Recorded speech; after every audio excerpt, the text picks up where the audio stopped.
So I connected the Sonic Pad to the Ender 3 S1 Plus, and it's working.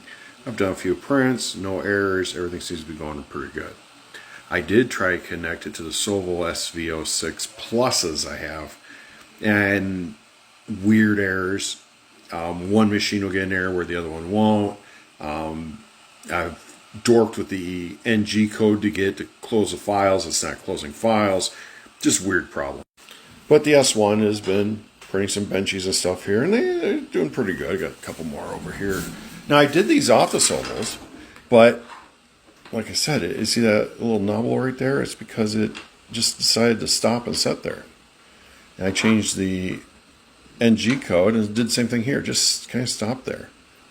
And it's something to do in the firmware. It's not writing the settings, or something's going on in the firmware, or in the configuration files off, or I have the wrong NG code, but I went to standard Creality and it still did that. So the reason why I went to the Sonic Pad is I want to control the machines remotely, or at least wirelessly. And it seems to do that really well with the S1 Plus so far. I'm going to keep throwing stuff at it and see what kind of errors I can generate, but I'm just staying within its normal parameters for the most part. From what I've read, I am pretty certain the SV06 Plus and the SV06 configuration files for Clipper are completely different. I put some requests out in GitHub asking those questions if somebody has one. So far, no answers. I did follow two different guys on YouTube that had firmware and the config file, but those are the ones that are erroring on me so bad, and I can't seem to get them stable. And I don't have the original file, so I can't look at the firmware or make any adjustments in the firmware, so I can't really go in there and tweak things to see if that would help.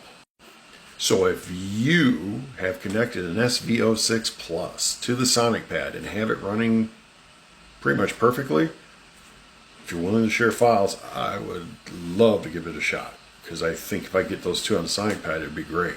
I can get it to print, but then dealing with the errors, it's just not worth it. Oh, the other thing it does, it doesn't write nozzle offset. So if I power down, power back up, I have to redo nozzle offset. And it doesn't seem to be writing the mesh. So I have to rerun mesh every time I start the machine, and I don't leave them on all the time. So it's kind of a pain in the butt. But if you're willing to share some files and you have them running, I'd love to see your setup.